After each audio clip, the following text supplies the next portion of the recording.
जय श्री स्वामी जी महाराज, जय माँ पीताम्बरा, जय श्री शिव शंभू। संतों की कृपा असीम है, अनंत है, नित्य है और अक्षुण है। इस ग्रंथ का श्रद्धापूर्वक पठन और श्रवण तथा मनन करना अत्यावश्यक है। यह ग्रंथ सिर्फ साधकों के लिए नहीं अपितु सर्वसाधारण पीड़ित और दुखी तथा सुखी सभी लोगों के कल्याण के लिए समान रूप से श्रेयस्कर है।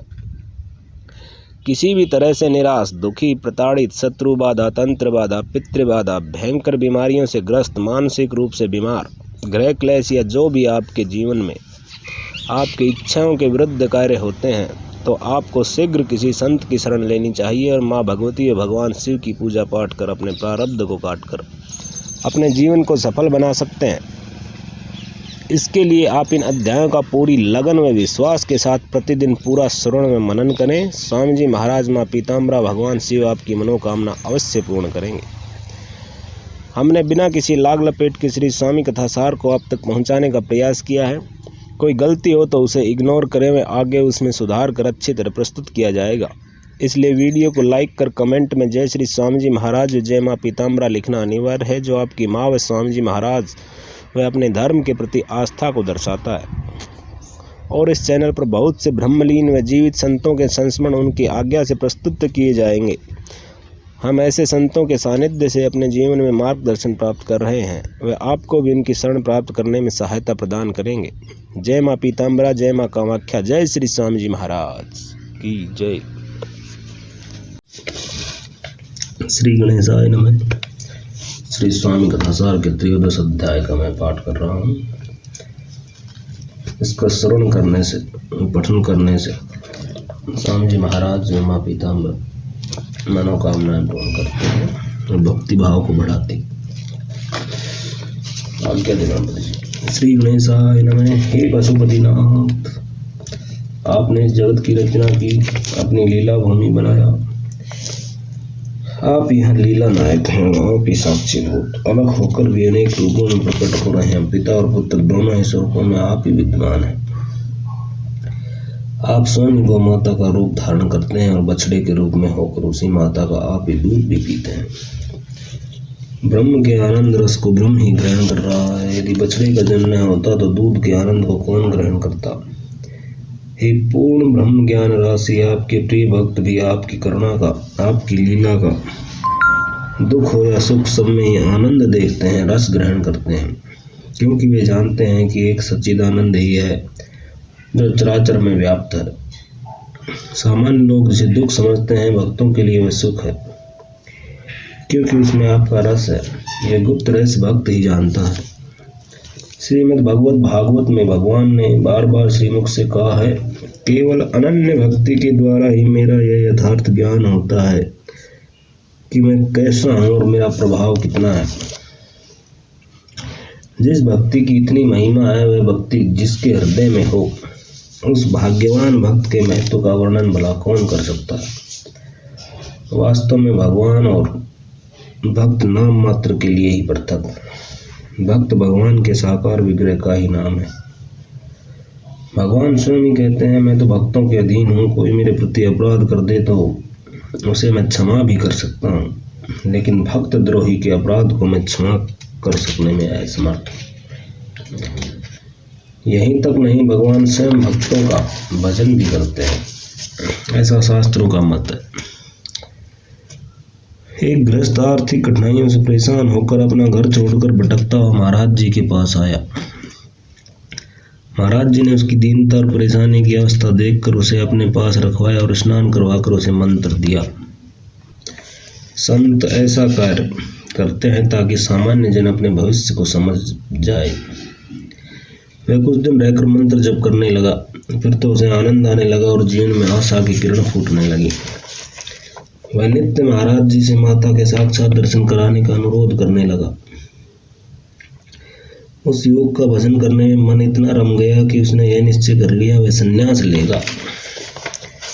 उसकी बड़ी आर्तता और तीव्रता देखकर कई अन्य भक्त भी श्री महाराज से उस युवक का पक्ष लेकर उसे संन्यास दीक्षा देने की प्रार्थना करने लगे। एक दिन उन लोगों से कहा कि तुम लोग बिना विचारे बात मत किया करो। कोई भी कार्य करना हो तो सबसे पहले साधन, परिणाम, लोक कल्याण और आत्म कल्याण पर दृष्टि डालना चाहिए। श्री प्रभु ने आगे बताया कि गृहस्थ लोगों को संन्यास की दीक्षा नहीं देनी चाहिए, क्योंकि उसका पहले से चला आ रहा आश्रम दूषित हो जाता है। सन्यासी को पूर्ण ब्रह्मचर्य व्रत का पालन करना होता है। संन्यास धर्म में बड़े कठोर नियम होते हैं, जिनका पालन करना बहुत कठिन होता है।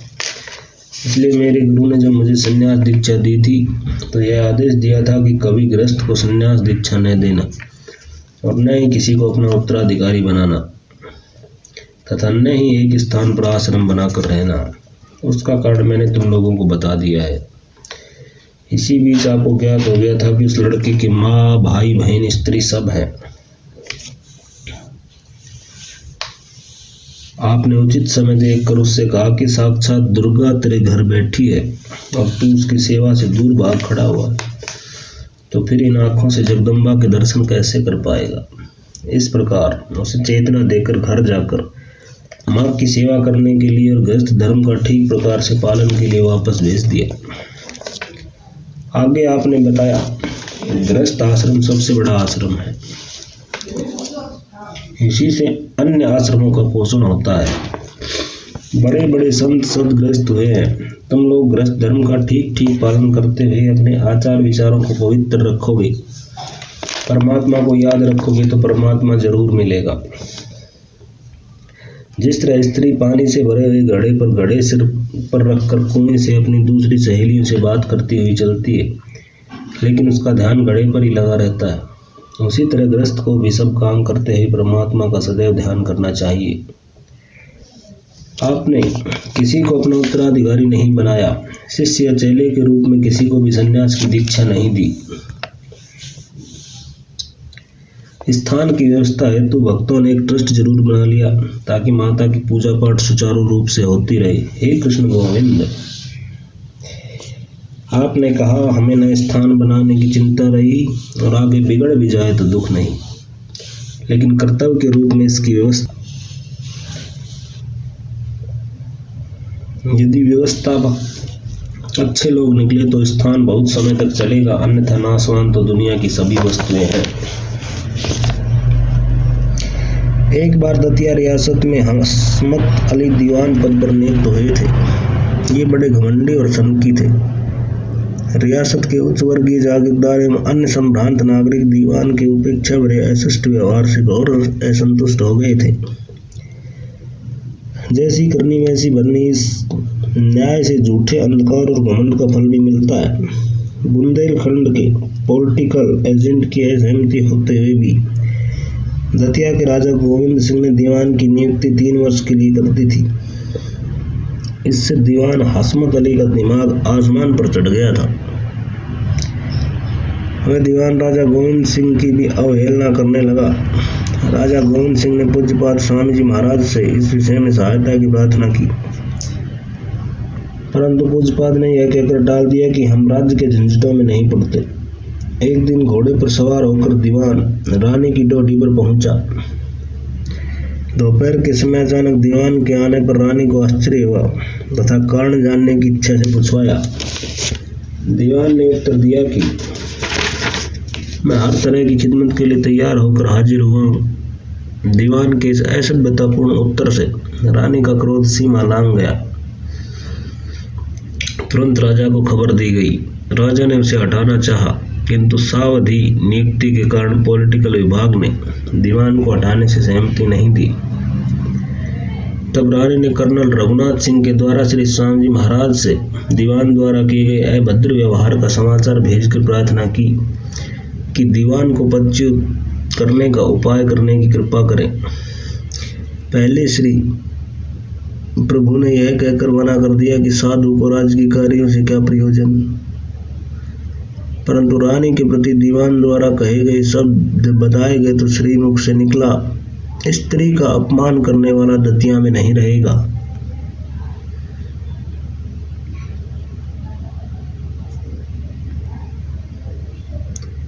और आज्ञा दी, राज्याचार्य व पुरोहित को मेरे पास भेज दो। राजाचार्य पंडित श्री राम द्विवेदी तथा राज पुरोहित श्री नंदू पुरोहित एवं पंडित बाबूलाल गोस्वामी आपके पास आए।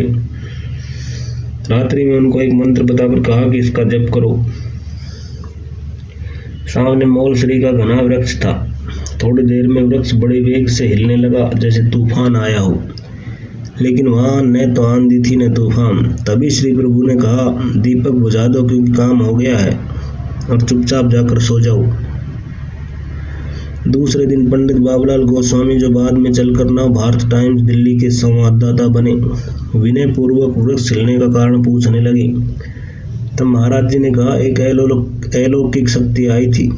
दीवान हसमत को कल दोपहर तक बर्खास्त कर दिया जाएगा। ठीक दूसरे दिन दीवान को बर्खास्त करने का हुक्म मिल गया। समुद्र मंथन के समय जब कालकूट विष की ज्वाला से सब देवता और राक्षस जल उठे, तब आप दया करके तुरंत उस विष को पी गए। कामदेव को भस्म करके फिर बिना ही शरीर जगत में रहने दिया। द्रौपदी की रक्षा के लिए तो आप अपना आपा ही भूल कर दौड़ आए। हे विश्वात्मन, जो एक बार आपकी शरण में आया कभी खाली हाथ नहीं गया। उसकी लाज अपनी ही मान ली। इस प्रकार देश के विभाजन के समय नोआखली में हजारों युवतियों के साथ बलात्कार, अपहरण और पशुता का क्रूर कृत्य हुआ। हे दुखहर्ता सुखकर्ता आदिनाथ, आप इस घटना को सहन नहीं कर सके और चिंतित रहने लगे। आश्रम पर आने वाले लोगों को बहुधा आप कहते, जिस देश में नारी का सम्मान होता है वह देश शक्तिशाली और विजयी होता है। तुम लोग नारी का सम्मान करना भूल गए हो। इसी कारण आज ये दिन देखना पड़ रहा है। तुम लोग समझो, नारी साक्षात भगवती का ही रूप होती है।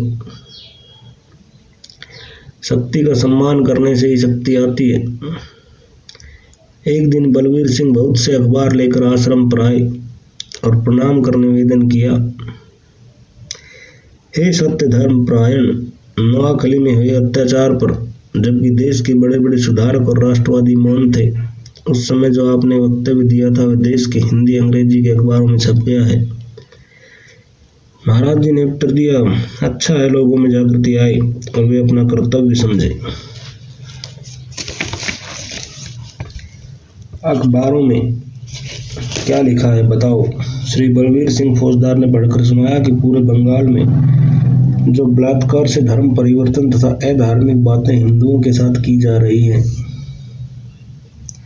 सिद्धांततः हिंदू समाज में ऐसे हिंदुओं को मिला लेना धर्मशास्त्र के विरुद्ध नहीं है।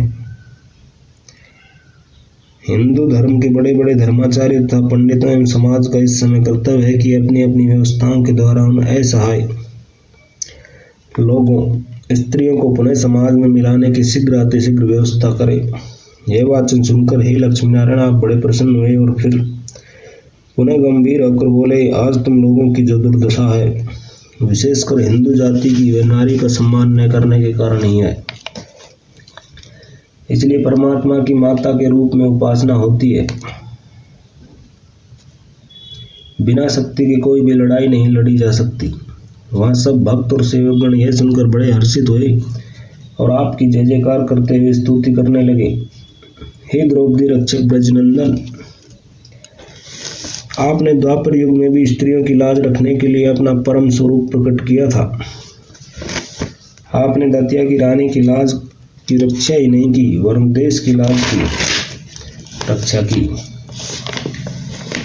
वही स्वरूप आपने इस घटना द्वारा प्रकट किया है और निर्दोष अबलाओं की रक्षा की। आपका प्रेम योग समस्त योगों से बड़ा है। हे पाठकों, एक बार बहुत से विदेशी लोग श्री प्रभु के दर्शनों के हेतु दतिया आए। कुछ वार्तालाप के बाद ही वे लोग समझ गए कि वे एक महान दार्शनिक महात्मा के आगे बैठे हैं। विदेशी लोग विद्वानों का बड़ा आदर करते हैं। उन लोगों का बड़ा आश्चर्य हुआ कि संसार का यह महानतम दार्शनिक कई देशी विदेशी भाषाओं का जानकार और प्रकांड पंडित है। इसका न कोई खाने का प्रबंध और न रहने का। एक उजड़े तालाब के किनारे पड़ा हुआ है।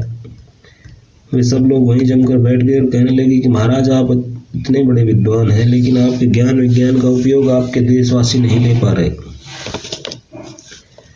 ज्ञानी पुरुषों का सम्मान करना तथा उचित आदर देना तो सभी लोगों का कर्तव्य है। आप जर्मनी चलिए, हमारे वहाँ विद्वानों की बड़ी कदर होती है।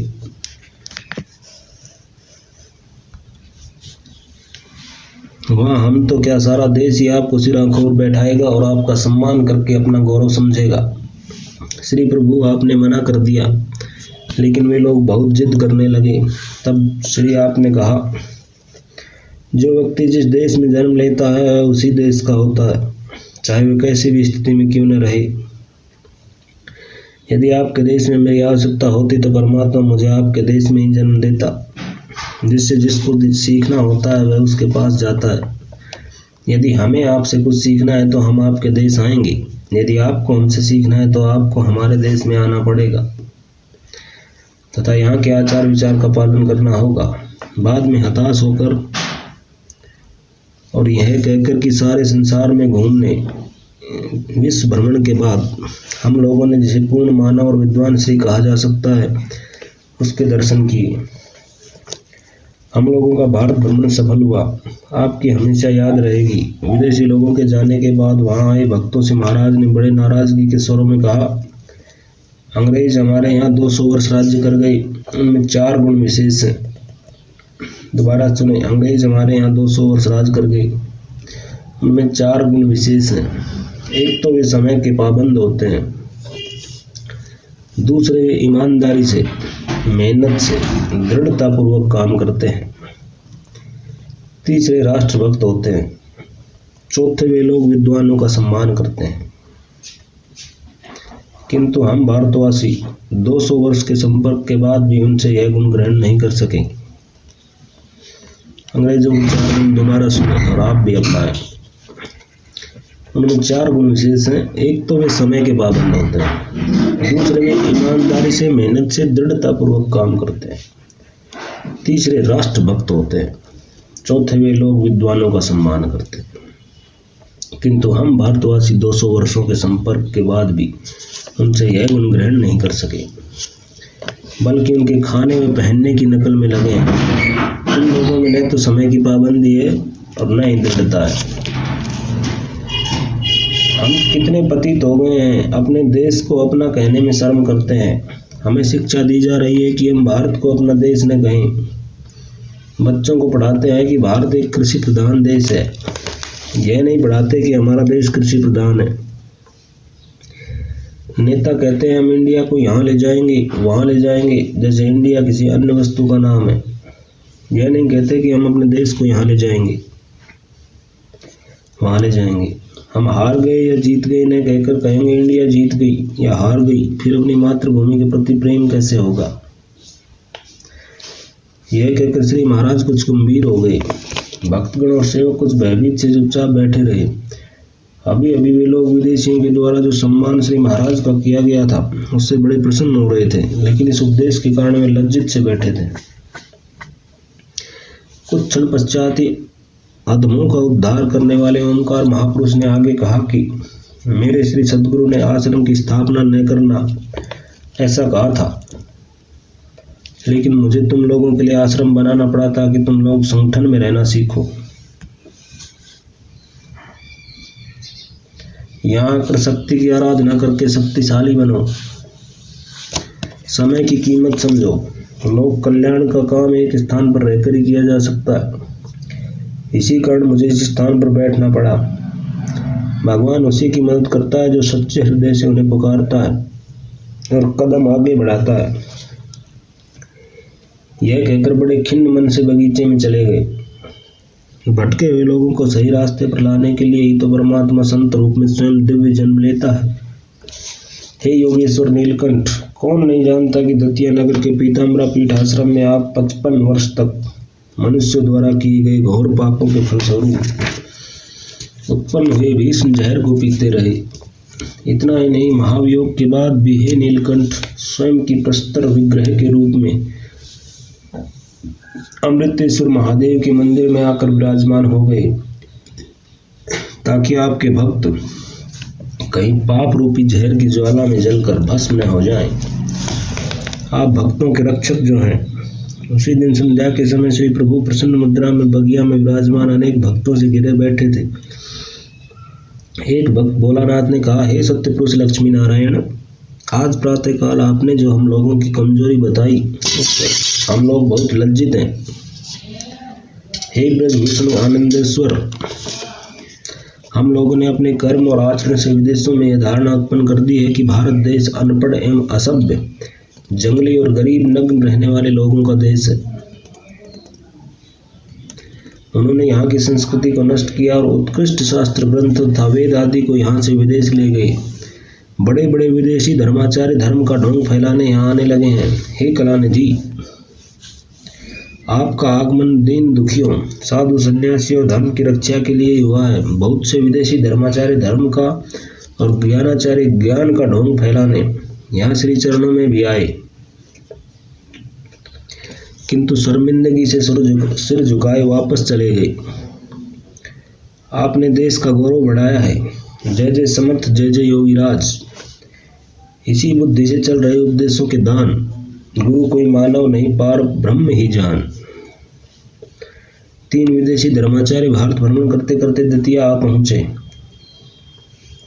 संत फ्रांसिस, संत जोसेफ और संत पीटर का दतिया के राजकीय विश्राम गृह में रात्रि को विश्राम का प्रबंध किसी के द्वारा पूर्व से ही किया हुआ था।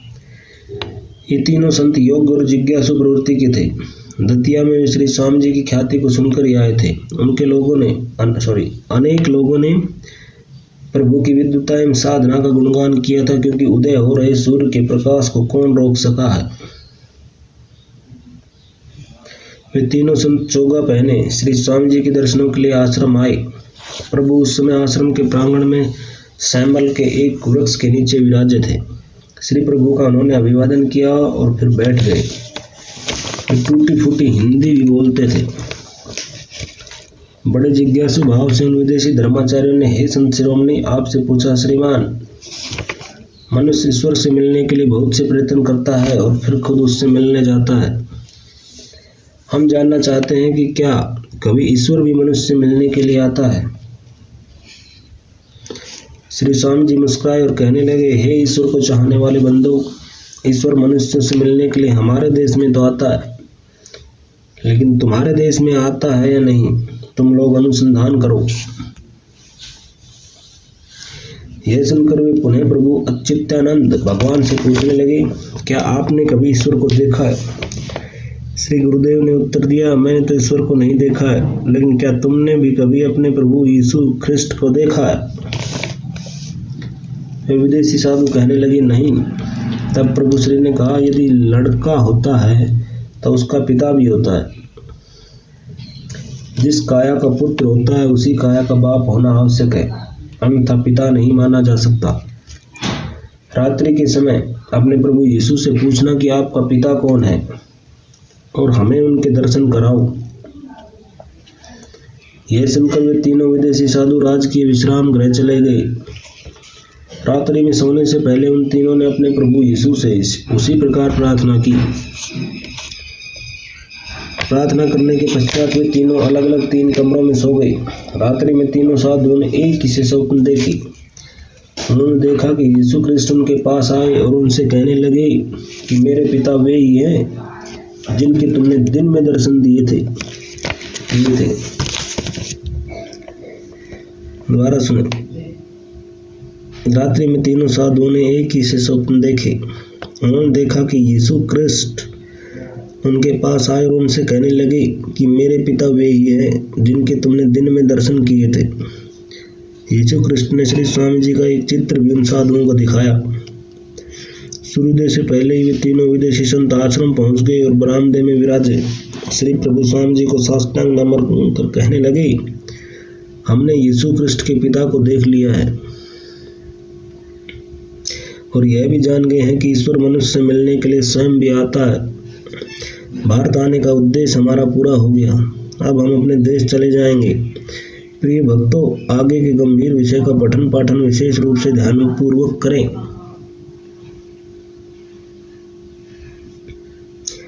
भगवान साधना मंदिर का उद्घाटन करने के लिए झांसी पधारे। उद्घाटन के पश्चात अपने भक्तों के साथ दतिया वापस आ गए। उनके साथ लौटते समय झांसी के वैद्य जी श्री रामनारायण जी तथा एक रमते हुए सन्यासी भी दतिया पधारे। विश्राम के पश्चात जब महाराज जी बगिया में मुंडे पर विराजे तो मिस एलिस बोनर भी अपने कमरे से आकर प्रणाम कर बैठ गई। मिस एलिस बोनर स्विट्जरलैंड की रहने वाली थी। काशी से दतिया आकर आपसे ब्रह्म विद्या पढ़ा करती थी। जब विवाह आश्रम में आती वहाँ 1-1.5 महीने रहा करती थी। उस वक्त महाराज जी बड़ी प्रसन्न मुद्रा में थे। पूर्ण ब्रह्म ज्ञान राशि श्री प्रभु ने एलिस बोनर से पूछा, आप काशी छोड़कर जो सभी विद्वानों की खान है तथा जहाँ सभी विषयों के चूड़ांत मूर्धन्य विद्वान मिलते हैं, यहाँ क्यों आया करती हो? उसने उत्तर दिया, हे वेद वेदांग विशारद महाराज, आपको छोड़कर कोई भी दूसरा ऐसा विद्वान नहीं है जो इस विद्या को समझा सके। हे छिन्न संशय, आपको इसका शास्त्रीय और क्रियात्मक दोनों ज्ञान है। सारे विश्व के आप सच्चे शिरोमणि संत हैं। यह सुनकर रमते साधु जो झांसी से वैद्य जी के साथ आए थे और देश के अनेक भागों में बड़े बड़े साधुओं से मिल चुके थे, उन्होंने आपसे कहा कि यह महिला ठीक ही कह रही है। मैंने मूलाधार, मणिपुर और स्वादिष्ठान चक्रों के भेदन की क्रिया तो प्राप्त कर ली है, किंतु अनाहत का भेदन नहीं हो पा रहा है। मैं सब जगह भटक चुका हूँ, कोई भी यह क्रिया बताने में समर्थ नहीं है। मैं बाप की शरण में आया हूँ। हे गुणवारिधि, आप कुछ मुस्कुराए और सन्यासी को आश्रम में ठहरने के लिए कहा।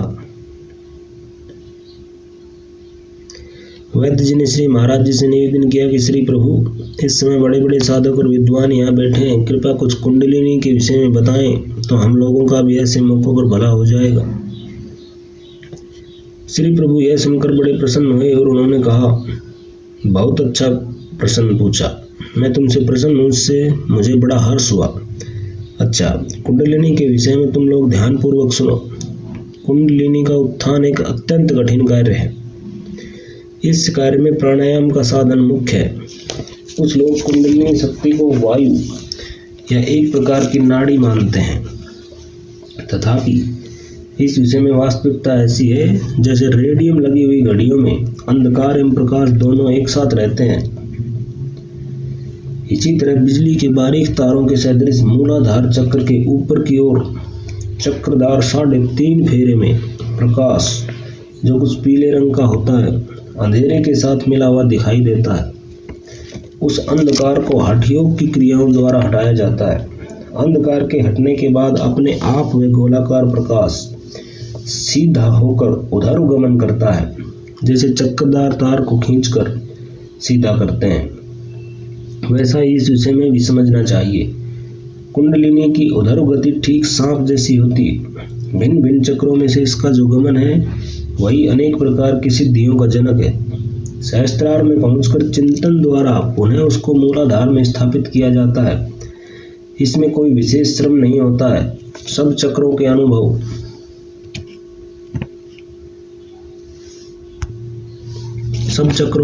के बाद वह अपने आप अपने स्थान में पूर्ण रूप में चली जाती है। एक बार अभ्यास में आने पर फिर कठिनाई का अनुभव नहीं होता। मूलाधार, स्वादिष्ठान और मणिपुर तक तो इसकी गति का स्पष्ट दर्शन नहीं होता। मणिपुर से ऊपर प्रत्यक्ष रूप में साधक इसको देखता है। जिस समय कुंडलिनी जागृति होती है उस समय मेरुदंड के मार्ग में गंभीर प्रकाश छा जाता है, जो अपूर्व आनंद का जनक होता है। बस इतना ही उत्थान क्रिया का रहस्य। वस्त्र कुंभक, भुजंगासन, विपरीत कर्ण मुद्रा, महामुद्रा, मयूरासन, पश्चिमोत्तानासन, मूलबंध, उड्डयन बंध, जलंधर बंध और सूर्य भेद प्राणायाम इस कार्य में सहायक और अत्यंत उपयोगी साधन है। इन हठयोग के साधनों के अभ्यास काल में कुंडलिनी स्तोत्र तथा कुंडलिनी कवच, महाविद्या स्तोत्र एवं कवच का पाठ तथा गुरु ग्रंथ साहब का सुखमणि का पाठ एवं विचार भी इस कार्य का सहायक है। मंत्र शास्त्र में मंत्र की सिद्धि, देवता का साक्षात्कार मंत्र चैतन्य भी कुंडलिनी से ही माने गए हैं। तंत्र में इसे इस जगत का अभिन्न निमित्तोपादान कारण बताया गया है। इसके उत्थान होते ही शरीर में रहे हुए विभिन्न चक्रों का ज्ञान योगी को अनायास ही हो जाता है। मूलाधार, स्वादिष्ठान, मणिपुर, अनाहत, विशुद्धि और आज्ञा, यही 6 चक्र कहलाते हैं। इनसे ऊपर सहस्त्रार है।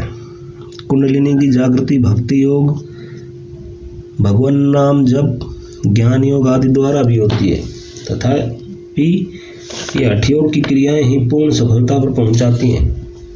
अन्य साधन इस विषय में मंद गति वाले हैं।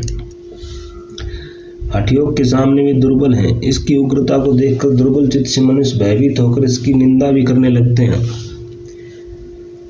तथापि योग्य गुरु के समीप रहकर यह साधन सुखपूर्वक किया जा सकता है। इसके साधन से शारीरिक, दैविक और आध्यात्मिक तीनों लाभ होते हैं। वास्तव में यह साधन राज है। नेति, धोती, कर्म आदि षटकर्म से शरीर शुद्ध करके सिद्धासन या वज्रासन में बैठकर पहले 20 से आरंभ करके 80 तक प्राणायाम 3 मास तक अभ्यास करना चाहिए। क्रम से बढ़ाते हुए 320 तक करने से योग सिद्ध होता है। इस प्रकार अभ्यास से ऐश्वर्य कामी को, ऐश्वर्य मुमुक्षुओं को परम पद की प्राप्ति का द्वार खुल जाता है।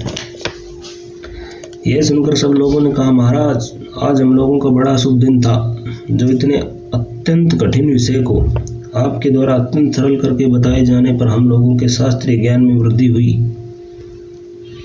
वैद्य जी ने, जिनको किसी काम से कलकत्ता जाना था, आपसे जाने की इजाजत मांगी। हे सर्व प्रकाशक, आपने उनको कहा, सुनो वैद्यराज, कलकत्ते में एक सेठ राम साय मोर चितरंजन रोड पर रहते हैं। उसने सभी पुराणों का प्रकाशन किया है, एक निरुक्त पर यज्वा टीका प्रकाशित की है, वे उसे मुफ्त में ही बांटता है, वह पुस्तक ले आना। लेकिन देखो कैसा जमाना आया है, ये बनिया विद्या का प्रचार करता है। यह काम तो तुम ब्राह्मणों का है, क्या तुमको कोई रुपये पैसे की कमी है? वैद्य जी ने विनम्रतापूर्वक कहा, हे नित्य निर्मल, मुझे अपनी भूल का भान आपने करा दिया। आप मार्गदर्शन करें, मैं भी धार्मिक पुस्तकों का प्रकाशन करूंगा। और प्रणाम करके वे चले गए। कुछ दिनों में वह रमता साधु, जो महाराज जी की आज्ञा से आश्रम में ठहर गया था, सभी चक्रों के भेदन की क्रिया सीख कर वहां से चला गया। बहुत क्या वर्णन करें। इसी प्रकार बीज मंत्रों के एक जिज्ञासु पंडित जी, हे अकाल पुरुष, आपके पास पहुंचे। बीज मंत्रों की रचना और प्रयोग विधि के संबंध में आपने 2-4 प्रारंभिक बातें कही थी कि इतने में ही उसको अनुभव हो गया कि वह अपने विशाल अध्ययन के बाद भी आपके श्री चरणों में बैठकर प्रश्न करने लायक नहीं है। इसके पश्चात वे प्राय मौन बैठकर केवल उपदेश सुनते थे। कुछ दिनों बाद एक दिन श्री महाराज बगिया में मुंह लेकर विराजमान थे और आपके स्नान की तैयारियां हो रही थी। उस समय गर्म पानी का बर्तन आपके एक सेवक भोलानाथ ने सिगड़ी पर से उठाया, लेकिन पैर फिसल जाने की वजह से वह सारा पानी सेवक के पांव पर बिखर गया, जिससे उसका पूरा पांव जल गया। उस समय झांसी के वैद्य जी कलकत्ता से कुछ पुस्तकें लाए थे। उनके साथ कलकत्ता के वेणी शंकर शर्मा, भूतपूर्व संसद सदस्य, जिन्होंने स्वामी विवेकानंद पर एक बहुत उच्च कोटि की पुस्तक लिखी थी, अनफॉरगेटन चैप्टर ऑफ विवेकानंद, वे भी पुस्तक भेंट करने के पश्चात वहीं बैठे थे। वैद्य जी ने उसके जले हुए पांव को देखकर कहा, जल्दी ही दवा लगानी चाहिए, नहीं तो पांव में फफोले हो जाएंगे और फूटने पर तकलीफ होगी। यह सुनकर हे अनंत नामी शुद्धात्मा, आपने कहा, हम गरीब लोग हैं, दवाई कहाँ से लाएंगे? मिट्टी को दवाई समझकर काम चला लेते हैं। और भोला को आज्ञा दी कि उस गीली जगह से जो पानी बिखेरने से हो गई है, मिट्टी उठाकर पांव पर मल लो। भोला ने तुरंत आज्ञा का पालन किया। थोड़ी देर बाद लोगों ने प्रत्यक्ष देखा कि पांव एकदम ठीक हो गया। श्री प्रभु कलकत्ता से आए वेणी शंकर शर्मा से बड़े प्रेम पूर्वक बातचीत करने लगे और कहा, अरे पंडित, तुमने विवेकानंद की पुस्तक में यह तो लिखा ही नहीं कि अजीत सिंह कौन से ठाकुर थे, मुझे फिर बताना। यह सुनकर शर्मा जी एकदम घबरा गए और सोचते रह गए कि हमें अभी तो पुस्तक भेंट की है, जिसे इन्होंने ठीक से खोला भी नहीं है, फिर भी इन्हें यह कैसे ज्ञात हो गया। अब देखो कितनी बारीक बात बोल रहे हैं। भक्त अपने मन में विचार करते हैं कि संत तो सर्वसाक्षी सर्वज्ञ होता है। भोले लोग सच्चे संत को पहचान नहीं पाते, इसलिए तरह तरह की शंका और भ्रम में फंसे रहते हैं। जैसे झांसी निवासी खेर नाम का युवक श्री योगेश्वर की ख्याति सुनकर दतिया आया, लेकिन आपसे मिलकर उसको बड़ी निराशा हुई। वह यह सोच कर आया था कि कोई महात्मा आसन लगाए हुए, शरीर से दुबले पतले, गंभीर धुनी रमाए बैठे होंगे। परंतु उसने देखा यहाँ तो मुंडे पर एक मोटा साधु बैठा चाय पी रहा है। यह कैसे योगी हो सकता है? हे सुदर्शन, आपकी तीनों लोगों को भेदने वाली आंखों से उसकी निराशा छुप नहीं सकी। सेवक को कहकर खेर साहब को बुलवाया और बोले, क्या तुम हाथ पैर ऊंचे नीचे करने की नटकला को योग समझते हो? योग का मतलब तो आत्मा का परमात्मा से मिलन है। अंधेरा दूर करने के लिए चित्रांकित सूर्य व्यर्थ है। सहसा वह एकदम सोच में पड़ गया कि इन्होंने मेरे अंदर की बात कैसे जान ली। ये जरूर अंतर्यामी योगेश्वर है। अपनी भूल का एहसास होने पर कहा, महाराज मुझसे भूल हुई। आप ठीक कह रहे हैं, मेरी सारी गलत धारणाएं जड़ से नष्ट हो गई हैं। अब आप मुझे अपने चरणों में जगह दें ताकि मेरा तथा मेरे परिवार का कल्याण हो।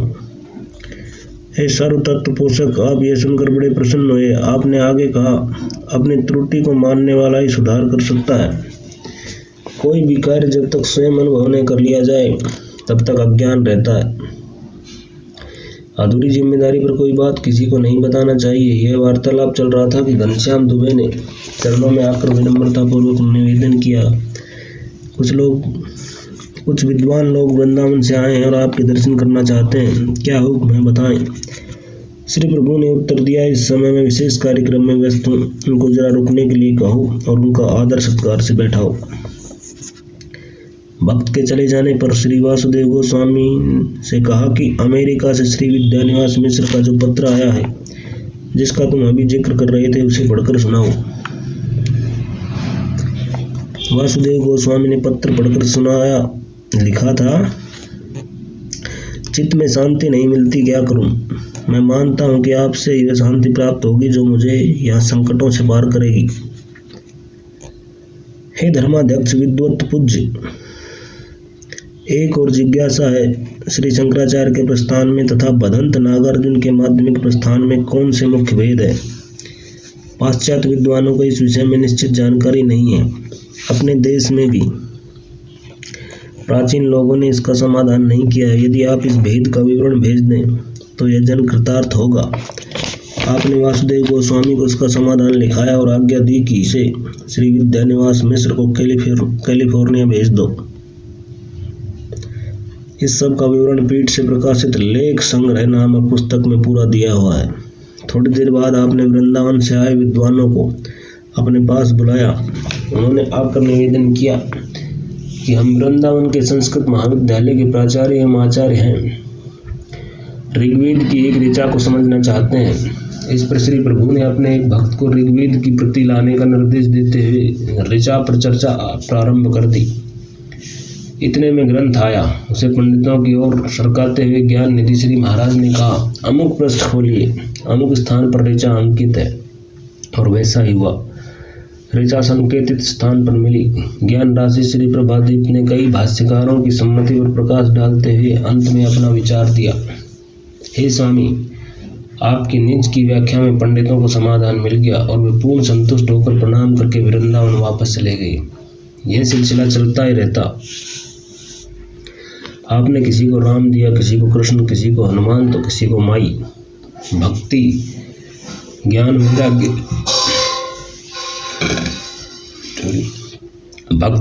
वैराग्य मुक्त हस्त से प्रदान करते रहे।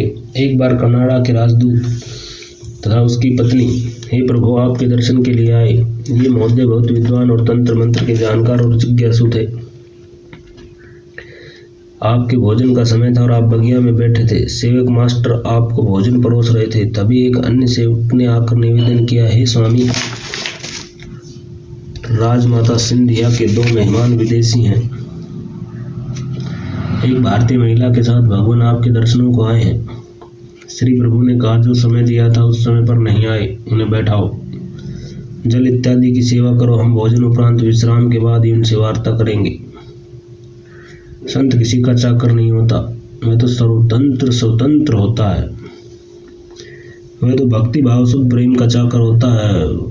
विमुक्त आत्मा श्री प्रभु समय की पाबंदी का विशेष ध्यान रखते थे, लेकिन यदि कोई विद्वान और श्रद्धावान गरीब भक्त आपके दर्शन को आता तो समय का नियम भंग हो जाता था। सच्चा संत अपनी करनी से लोक शिक्षा देता है और सही पथी का मार्गदर्शन करता है, जिससे साधक का मानवीय जीवन धन्य हो जाता है। सच्चे संत की दिनचर्या बताना बड़ा कठिन है। जब जैसी उसकी मौज हो वही दिनचर्या समझो। आई मौज फकीर की, दिया झोंपड़ा फूंक। इस कहावत को प्राय सभी जानते हैं। हे महाकर्मी योगी, विश्राम के बाद जब आप बाहर आए तब विदेशियों ने साष्टांग प्रणाम किया। श्री प्रभु ने पूछा, आप क्या जानना चाहते हैं? जॉर्ज नामधारी व्यक्ति ने पूछा, तंत्र क्या है? श्री प्रभु ने उत्तर दिया, तनु विस्तारे नामक धातु से इस तत्व की प्राप्ति होती है, उसे तंत्र कहा जाता है। दोबारा सुने। जॉर्ज नामधारी व्यक्ति ने पूछा, तंत्र क्या है? श्री प्रभु ने उत्तर दिया, तनु विस्तारे नामक धातु से इस तत्व की प्राप्ति होती है, उसे तंत्र कहा जाता है। यह सुनकर मिस्टर जॉर्ज आश्चर्यचकित रह गए। उन्होंने कहा, हे विद्वान संत, सारे भारतवर्ष और नेपाल में भी बड़े बड़े तंत्रज्ञों से मिला हूं, परंतु किसी ने भी मुझे तंत्र की ऐसी व्याख्या नहीं बतलाई। जॉर्ज ने आगे पूछा, सहस्त्रदल पदम मस्तिष्क के भीतर है या बाहर? सहस्त्रदल पदम मस्तिष्क के दोबारा सुने। सहस्त्रदल पदम मस्तिष्क के भीतर है या बाहर? प्रजापति श्री महाराज ने कहा, मस्तिष्क के भीतर है। इस पर विदेशी महिला ने गौतम बुद्ध का वह चित्र दिखाया जिसमें बहुत से घुंघराले बाल घने हैं, जो सहस्त्र दल का प्रतीक है। श्री प्रभु ने हिंदू तंत्र एवं बौद्ध तंत्र पर विस्तृत प्रकाश डाला और बताया कि बौद्ध तंत्र हिंदू तंत्र के अनुयायी हैं तथा बाद में बने हैं। हिंदू देवी देवताओं को बौद्ध तंत्रों ने मान्यता दी है। इस प्रकार अनेक विषयों पर 1 घंटे वार्तालाप चला। विदेशी संतुष्ट होकर साष्टांग प्रणाम कर चले गए। अब पाठकों, महाराज जी ने एक लीला की। जाने के पूर्व श्री प्रभु ने जोर से कहा, तुम्हें तुम्हारे गुरु से मंत्र प्राप्त हो चुका है, तुम उसका नियमित रूप से जप नहीं करते हो। सदगुरु ने जो तुम्हें बताया पहले उस आज्ञा का पालन करो और बातें बाद में करना चाहिए। यह क्रियात्मक मार्ग है। यह सुनकर विदेशियों ने कहा, हे अदृष्टा, आज हमें सच्चा गुरु मिला जिसने हमको सत्य वचन कहे हैं। हम प्रतिज्ञा करते हैं कि सदगुरु की आज्ञा का पालन तन मन धन से करेंगे। उनके चले जाने के बाद श्री प्रभु ने उनके जिज्ञासु होने की प्रशंसा की और रहस्यमय ढंग से बोले कि ये लोग एक लौकिक बात पूछने आए थे, वह नहीं पूछ सके। वह बात उनकी व्यक्तिगत थी। हे स्वयं प्रकाश परमात्मा, आपके सामने आपकी मर्जी के खिलाफ कोई क्या बोल सकता है? तू जो चाहेगा वह ही वह व्यक्ति बोलेगा। बिजली मिलने का काम पावर हाउस से ही होता है। निश्चय तू ही करता, धरता और हरता है। आपको कोटि से प्रणाम है। एक दिन आपके भक्त श्री दुबे भक्त मंगल आदि विचार कर रहे थे कि आपके विश्राम का समय बीत गया, फिर भी आप अंदर बगिया में बैठे किस बात का इंतजार कर रहे हैं? भांडेर निवासी श्री कृष्णानंद बुधोलिया को वेदांत शास्त्री की परीक्षा देने इलाहाबाद जाना था। आपके किसी एक भक्त ने उनको बतलाया कि अगर तुमको अच्छी श्रेणी में परीक्षा पास करनी है हो तो तुम वनखंडी आश्रम में एक महात्मा रहते हैं, उनसे वेदांत पढ़ो। हे स्वामी, आपके सेवकों ने देखा एक 35-40 वर्ष का युवक बगिया की तरफ आ रहा है और आपने उसको देखकर कहा, आगे तुम, जैसे बहुत पुराना परिचय हो। आगंतुक व्यक्ति ने भी उसी सहज भाव से उत्तर दिया, जी महाराज, आ गया, जैसे वे यहाँ आते रहते हों। श्री कृष्णानंद बुधोलिया आपके चरणों के पास बैठ गए और महाराज जी को वेदांत की पुस्तक देते हुए बोले, महाराज, मैं वेदांत पढ़ना चाहता हूँ। महाराज जी ने पुस्तक हाथ में लेकर पुस्तक खोली और जहाँ से बंद पुस्तक खुली सिर्फ वही प्रश्न उनको पढ़ाया और पुस्तक बंद कर वापस दे दी और कहा, बस हो गया? जी हो गया। बुधोलिया जी चुपचाप उठकर चले गए। परीक्षा में वही पढ़ा हुआ पूछा गया और इन्होंने प्रथम श्रेणी में भी प्रथम स्थान प्राप्त किया। बुधोलिया समझ गए कि महाराज पहुंचे हुए साक्षात्कारी योगी राज है।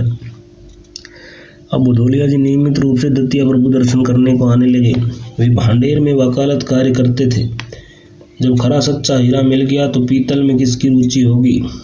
काम में रुचि धीरे धीरे कम होती गई। द्वितीय आवागमन बढ़ाया गया और एक दिन वकालत बंद कर दी। इन्होंने पूर्ण समर्पण कर दिया और आश्रम के एक छोटे से कमरे में रहने लगे। श्री कृष्णानंद जैसे भक्त को पाकर महाराज जी बड़े प्रसन्न रहते थे। बुधोलिया जी ने महाराज जी से कई बार कहा कि हे मंत्र दृष्टा, शास्त्रों के अध्ययन के अलावा मुझे आप कोई मंत्र भी दें, लेकिन आपने हमेशा यही कहा, क्यों मुल्ला बनना चाहते हो? इस प्रकार 15 वर्ष बुधोलिया जी को मंत्र दीक्षा नहीं दी। बुधोलिया जी का वकीली का व्यवसाय बंद हो गया था, लेकिन आश्चर्य इस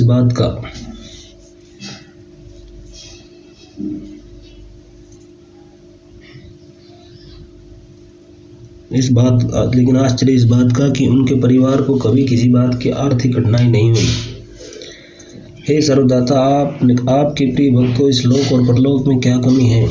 लड़कियों की शादी धूमधाम से हुई, खर्चा कहाँ से हुआ कुछ पता नहीं चला। लड़की खूब पढ़ लिख कर अच्छी नौकरी पर चली गई।